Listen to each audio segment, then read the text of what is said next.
segera dimulai. Yang terhormat Ketua MA Provinsi Aceh, yang kami hormati anggota Dewan Perwakilan Rakyat Aceh, yang kami hormati Bupati Aceh Tamiang beserta unsur Forkompimda dan Forkompimda Plus Kabupaten Aceh Tamiang, yang kami hormati Ketua MA Kabupaten Aceh Tamiang, dan yang kami hormati para tamu undangan sekalian. Assalamualaikum warahmatullahi wabarakatuh. Dengan memanjatkan puji serta syukur atas kehadiran Allah Subhanahu wa Ta'ala, acara pelatihan peradilan adat Aceh Angkatan 1 di Kabupaten Aceh Tamiang, Selasa 14 April 2015 dimulai. Acara diawali dengan pembacaan ayat suci Al-Quran. أعوذ بالله من الشيطان الرجيم.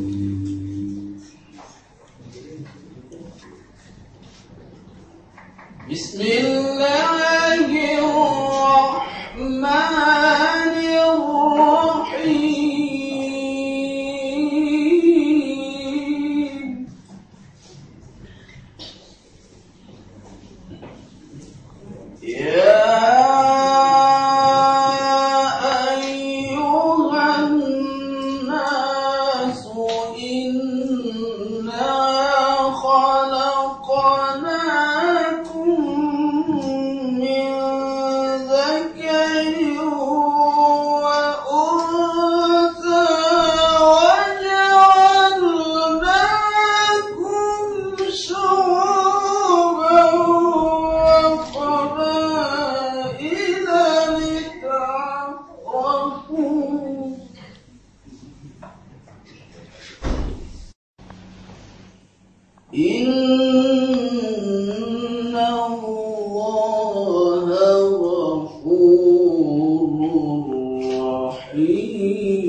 Acara selanjutnya, laporan Ketua Panitia Pelaksana kepada Bapak Al-Malik Musa SHMO, kami persilakan.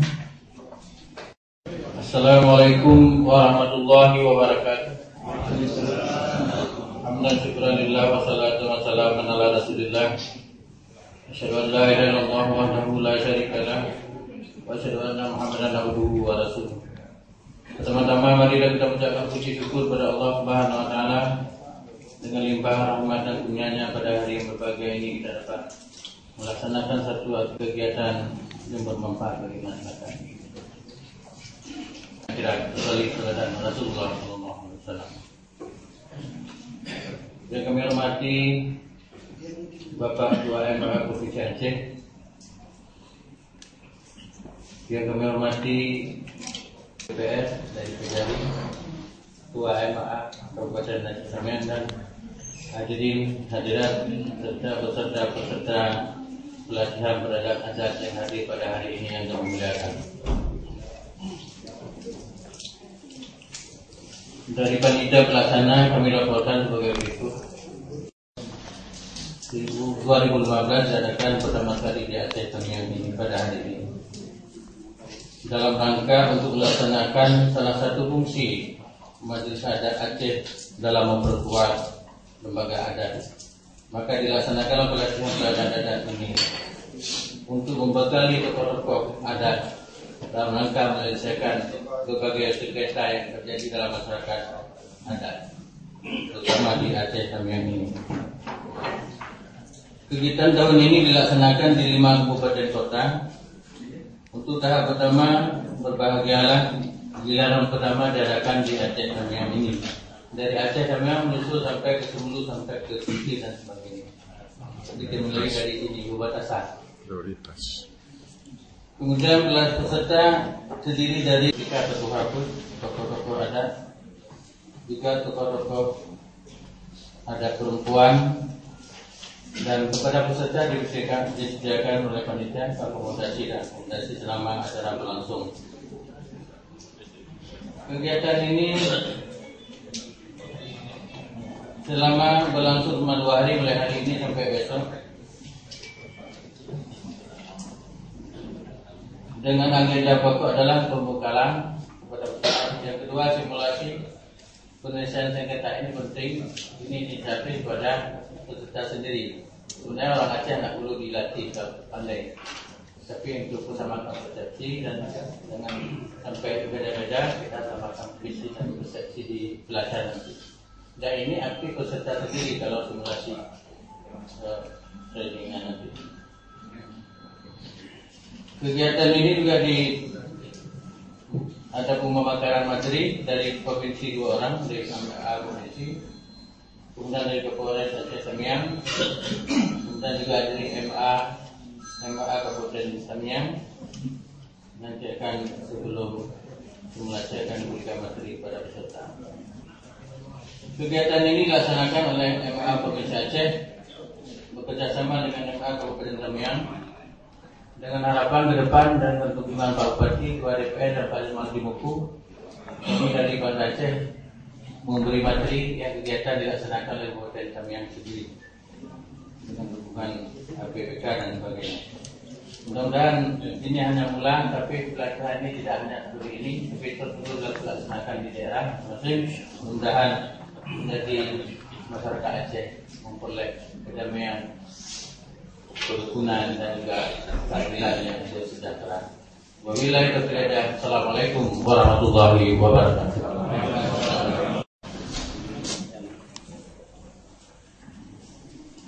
Acara selanjutnya, kata sambutan Ketua MAA Provinsi Aceh kepada Bapak Haji Badruzzaman Ismail SHMH kami persilakan.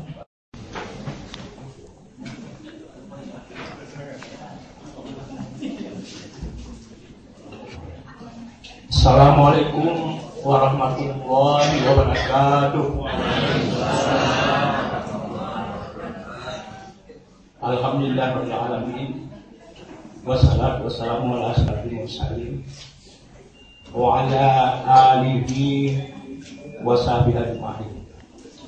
Yang saya hormati Bapak Bupati Aceh Samian, yang saya hormati Bapak Pimpinan DPR Aceh Samian, yang saya hormati Bapak Kadari Samian, yang saya hormati Bapak dari NPU, dari Kemenang Aceh Timur, yang saya hormati Bapak Ketua MAA, yang saya hormati Bapak dari wakili Kapolres, yang saya hormati Bapak Pegatul Wasintar, Bapak Wakil Ketua Komisi 7 DPRA,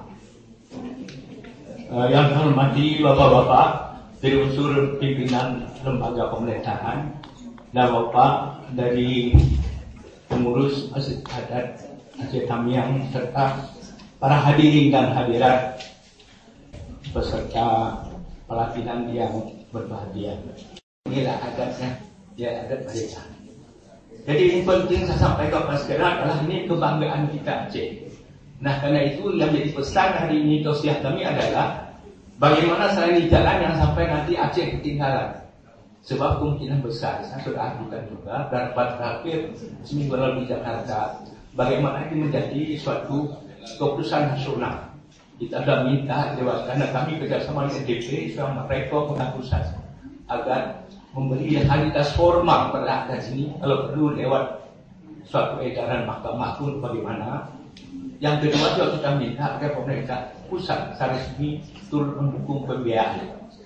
Nah ini oleh karena itu hari ini saya kira amat penting apa yang terjadi di MA Aceh Timur, MA Aceh Tamiang, dan ini menjadi bagian dari Bapak sekalian hadir hari ini.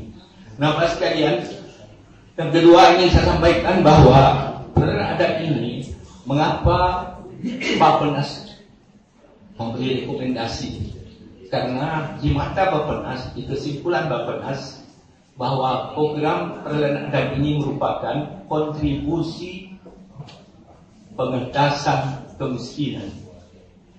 Karena apa? Karena pada umumnya sengketa ini adalah menyangkut masyarakat kecil di bawah masyarakat duafa, masyarakat miskin. Sengketa tanah 2-3 meter, sengketa kambing makan makanan, sengketa dakwaan macam-macam. Masa ini ke pengadilan yang makan waktu panjang. Nah oleh karena itu sesuai dengan dasar yang kita gunakan bahwa peradilan adat ini adalah suatu sistem di luar sistem peradilan nasional. Ini itu dipahami. Karena adat itu gampang mungkin habis itu kalau juga gagal masuk nasional. Artinya polisi campur untuk masuk peradilan umum. Maka dia beri statusnya di luar sistem peradilan nasional dan punya dasar hukumnya kuat tetap. Apalagi Aceh memiliki undang-undang yang khusus lex spesialis. Nah, sekalian oleh karena itu secara singkat saya ingin jelaskan di sini adalah bahwa yang kita tangani dan ini adalah masalah sengketa yang muncul di kampung. Dan ini adalah wewenang kampung menyelesaikannya. Kita sudah sepakat dengan polisi, bahkan sudah dasar hukum dan kanun, ya, kanun nomor 9 tahun 2008 pasal 13 ada 14 item itu. Jadi semua sengketa yang kalau istilah kami sana bersama Polda dipiring tidak ada ringan itu di kampung semua Mas sekalian. Karena itu bersama Pak Polres yang ada di sini. Nanti Bapak bisa bertanya lebih lapang, lebih luas, sehingga setiap kasus di kampung terjadi, alhamdulillah secara umum, begitu ke polisi, Kapolsek, dia tanya dulu apakah sudah di kampung, belum kembali. Kecuali masalah berat seperti sekarang sabu-sabu itu narkoba, kita tidak mampu, itu urusan tetap Pak Polda. Ya Pak sekalian, itu penting. Jadi wewenangnya adalah Gampung dan Mukim. Kalau Gampung keputusan tidak diterima naik ke Mukim. Nah kemudian siapa di kampung yang berwenang? Yang berwenang di kampung adalah perangkat Gampung. Di sini mungkin disebut Dato Penghulu, lalu Majelis Jurisdikal atau Tuhapun kalau di sana, Sora Opa di Takengon, beda istilah tidak ada masalah. Itulah yang berwenang, Gampung dan Mukim. Jadi tidak boleh menggunakan istilah perlahan di stempel, tidak boleh. Yang berwenang memberi stempel adalah Gampung dan Mukim. Itu ingat. Jadi terlibat di dalam berarti Dato Penghulu, Majelis Jurisdikal dan Tengku Imam serta sekretaris kampung. Ini pokok-pokok yang harus dipahami. Dan kemudian prinsip yang diputuskan bukan bermakna vonis. Kalau vonis ada yang kalah, ya ada yang menang. Tapi kalau peradilan adat tidak ada kalah, tidak ada menang. Dua-dua kalah, dua-dua menang. Yang damai. Jadi sesuatu ketetapan. Kalau istilah hukum base-taking namanya base-taking penetapan. Jadi bukan vonis, itu supaya dipahami ya. Nah, kemudian forumnya adalah forum musyawarah mufakat. Jadi Kita heran pernah waktu kita diskusi karena ini bantuan dari pihak Bapak, dia heran berpikir, dia tanya, kan ada dasar hukumnya kalau kita melakukan kesalahan kepada pasal berapa dia tanya, kitab apa? Saya jawab, tidak ada kitab, tidak ada pasal. Heran mereka, masa bisa? Bisa. Coba bikin kasus. Nah ini hebatnya orang adat. Jadi di otak orang adat itu di benaknya sudah ada nilai hukum semua. Kalau ada salah sudah ada cara beliau.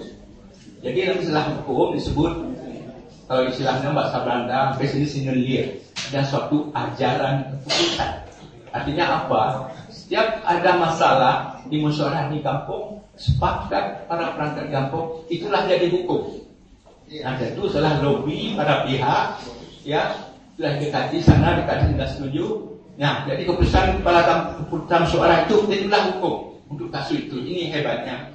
Karena itu ada para ahli hukum memandang bahwa hukum adat itu dinamis, tidak terikat jurisprudensi, tapi dinamis. Dia menurut kasus di mana terjadi siapa pelaku, ada pertimbangan khusus. Nah, pas kalian itulah yang akan diberi arah kepada para tengku, para ibu, para peserta di sini.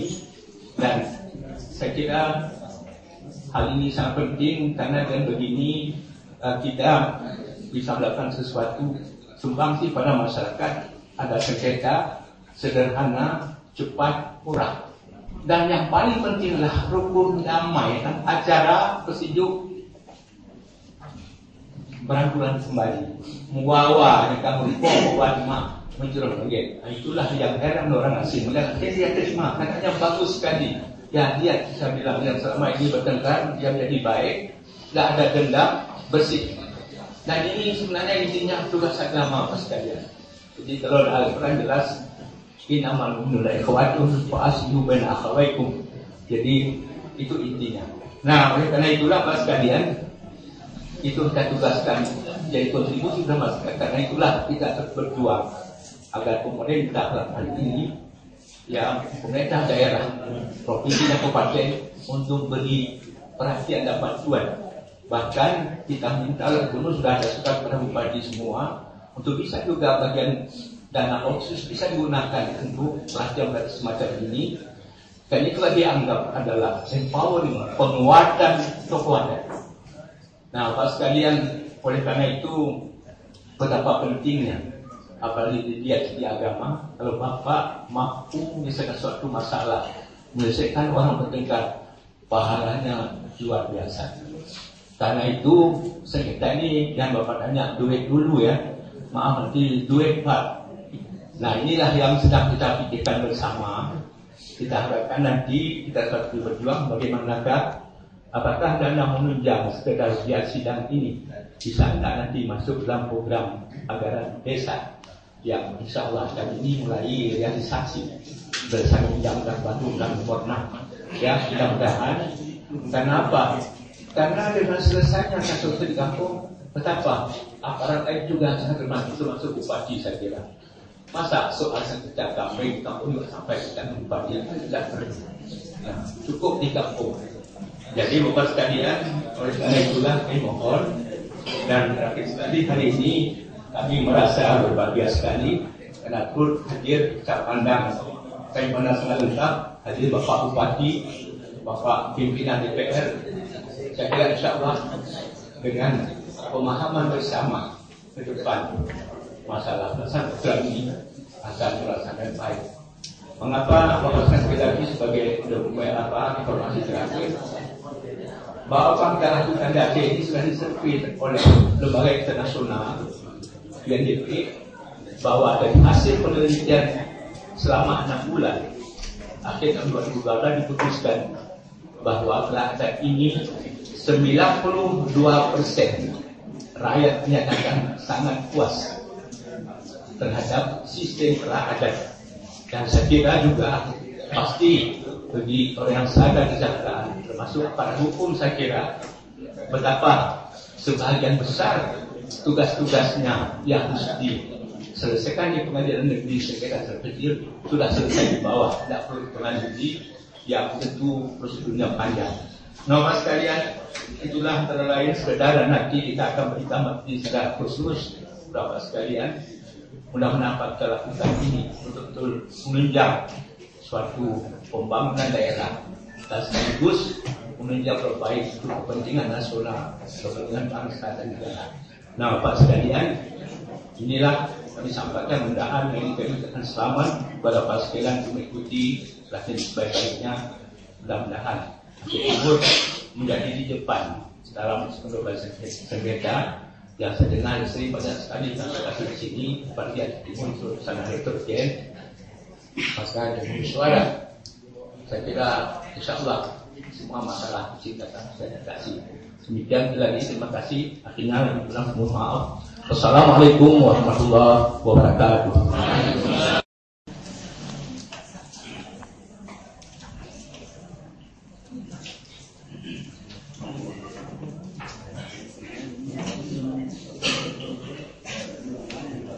Acara selanjutnya, kata sambutan pimpinan Komisi 7 DPR Aceh kepada Bapak Dr. Andes Haji Jamaluddin Temenggu MSI kami persilakan.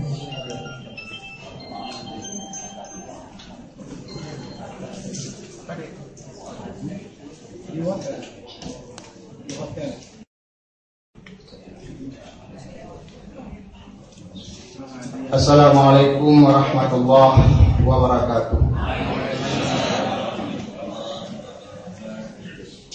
Alhamdulillahirabbil alamin.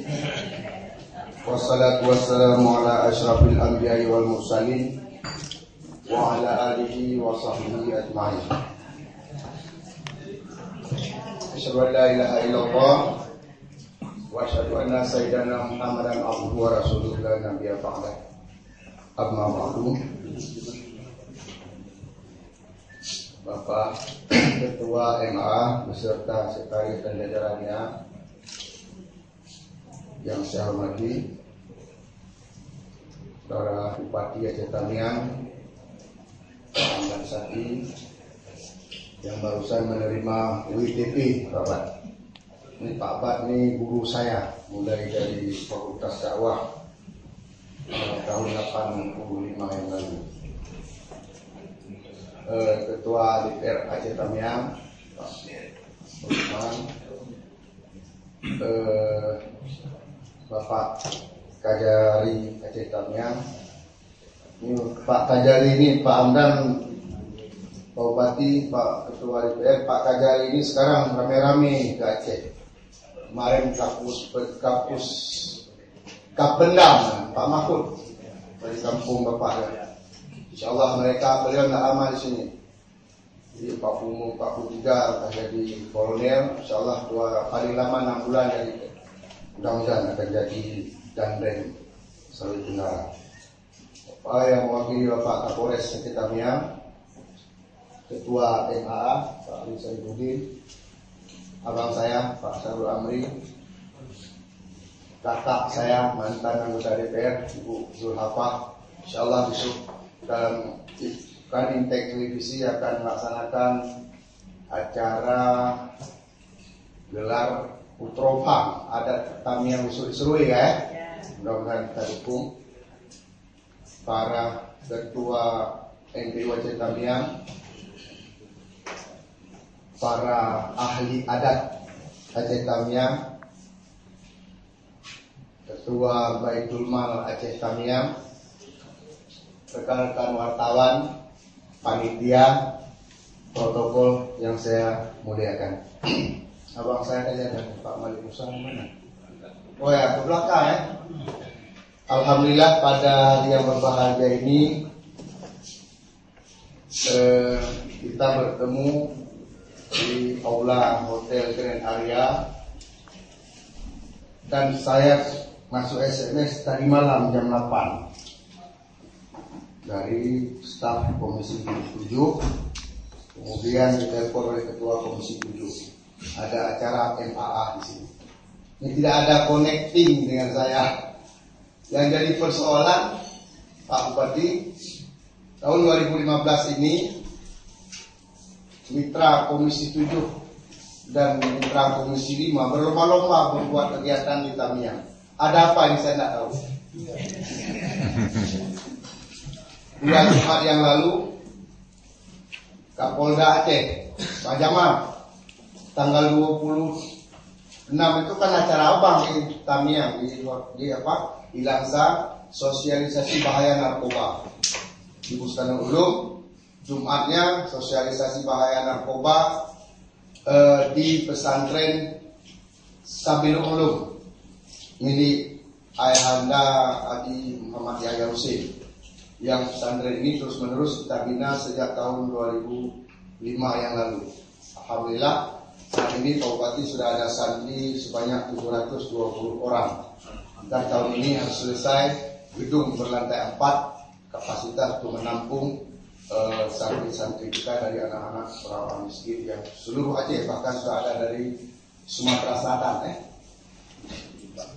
Kemudian Jumatnya bakar narkoba, harus saya sampai heng, begitu sampai di atas mimbar, rupanya bau saja bahaya, Pak. Maka 88 miliar dimusnahkan di depan kantor Kapolres Aceh Tamiang, Pak Etil, luar biasa. Harganya 170.000 butir ekstasi. Kalau dibagi untuk rakyat Aceh Tamiang semua deler. Rupanya ekstasi sabu ya. Di sini Pak Bat ada 2 jenis sabu. Jenis sabu pertama sabu ekspor, diolah jadi belajar, enak sekali. Sabu kedua impor. Ini yang bahaya, lagi tawa. Itu baru banyak biasa seperti tawa. Itu impor. Kalau yang ekspor itu kemarin saya ketemu Pak Himanya Ibrahim Bilacan lagi. Kemudian ini Badan Daya, hari ini MAA juga mitra Komisi 7. Dinas Pendidikan juga di sini, Kemenak juga di Aceh Tamiang. Alhamdulillah, karena saya Pak Bupati minta di Komisi 7 ini tidak ada kegiatan, tidak ada jabatan, tidak ada apa-apa. Ternyata begitu Komisi 7 ini komisi yang paling kering Pak Saiba. Kalau Pak Saiba kita mau kasih uang, kasih Pak, tidak mau. Ya, dari dulu beliau saat di Isra juga kasih bukan dikosin dulu, ya kan? Alhamdulillah kemarin ada 2 SPP 1 itu anaknya tidak ikut ujian, dijemput Pak Kajari oleh guru, dijemput. Begitu dijemput, yang satu mama dan ayahnya sudah cerai, mamanya kawin lain, ayahnya kawin lain di Binjai. Dia tinggal 5 orang di rumah, anak Honda, tidak punya kereta untuk pergi sekolah, dan dia sudah 2 hari tidak masak, dia makan di rumah tetangga. Yang satu lagi, bapaknya ada, mamanya tidak ada, makan pagi tidak ada, untuk pergi sekolah bapaknya orang miskin, ya bapaknya beres, pakai kereta dia tidak bisa, akhirnya dijemput di Matang Arah 1, dekat Selili 1. Itu persoalan. Kembali kepada hukum adat tadi. Hanya 10 biji, kenapa Pak Selifuddin? Contoh Pak ya. Karena Pak Selifuddin nggak ada kebun kelapa, berarti di kota. Ya kan? Kalau polisi 15 buah motor, drop, tangkap ini, bawa masuk sel. Yang jadi persoalan, kenapa dia mencuri? Ini masuk hukum adat. Karena dia mencuri.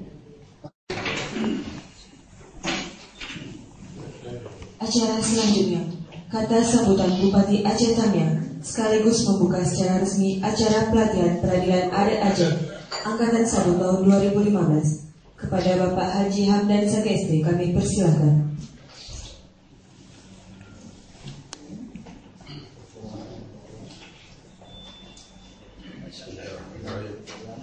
Assalamualaikum warahmatullahi wabarakatuh. Alhamdulillahirabbil alamin, wassalatu wassalamu ala asyrofil anbiya'i wal mursalin wa ala alihi wa sahbihi ajmain.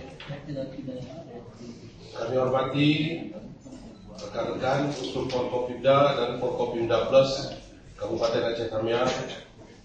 Kami hormati Ketua MAA Provinsi Aceh, Bapak Haji Badrul Zaman Ismail. Kami hormati anggota DPRK, Bapak Haji Dr. Andes Jamaluddin Timku, para pejabat di lingkungan pemerintah Kabupaten Aceh Tamiang, Ketua Majelis Adat Aceh Kabupaten Aceh Tamiang, serta pengurus, hadirin dan para peserta pelatihan yang berbahagia.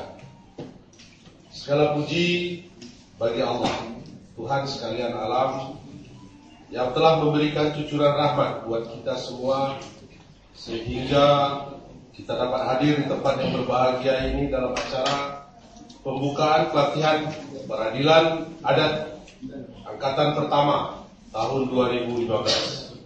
Selanjutnya, salawat serta salam semoga tetap tercurah pada junjungan alam Nabi besar Muhammad SAW beserta saudara-saudara dan sahabat-sahabat beliau. Hadirin yang saya hormati, sepanjang sejarah peradaban Aceh, peradilan adat telah memainkan peranan penting dalam membina kehidupan masyarakat secara harmonis dan damai, khususnya pada tingkat kampung dan mukim. Keberadaan peradilan adat pada tingkat kampung dan mukim telah mendapat pengakuan bukan hanya pada masa Kesultanan Aceh, akan tetapi juga pada masa kolonial dan telah terbentuk pada negara Republik Indonesia. Pada rezim Orde Baru keluarlah Undang-Undang Nomor 44 Tahun 1999 tentang penyelenggaraan keistimewaan Aceh dan Peraturan Daerah Nomor 7 Tahun 2000 tentang penyelenggaraan kehidupan adat.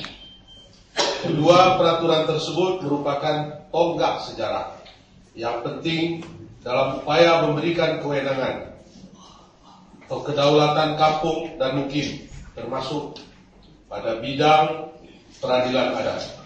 Peraturan adat tersebut antara lain menegaskan agar aparat penegak hukum memberikan kesempatan terlebih dahulu kepada geci atau datuk dan imam mukim untuk menyelesaikan sengketa-sengketa atau perselisihan-perselisihan di kampung mukim masing-masing.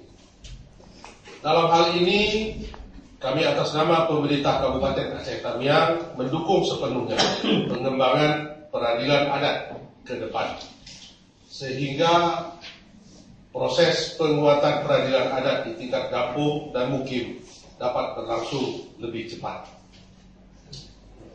Besar harapan saya kiranya tokoh-tokoh adat yang ada di tingkat kampung, terutama yang hadir pada hari ini, dapat mengikuti pelatihan dengan serius dan seksama, sehingga ilmu pengetahuan yang diberikan dapat digunakan dalam mengatasi segala macam persoalan yang dihadapi di tengah-tengah masyarakat nantinya. Hadirin yang berbahagia, akhirnya kepada para peserta pelatihan, saya ucapkan selamat mengikuti pelatihan, dan dengan mengucapkan Bismillahirrahmanirrahim, pelatihan peradilan adat dengan resmi saya nyatakan dibuka. Semoga Allah Subhanahu wa Ta'ala selalu melimpahkan nikmat dan karunia-Nya kepada kita semua. Billahi taufiq wal hidayah. Assalamualaikum warahmatullahi wabarakatuh.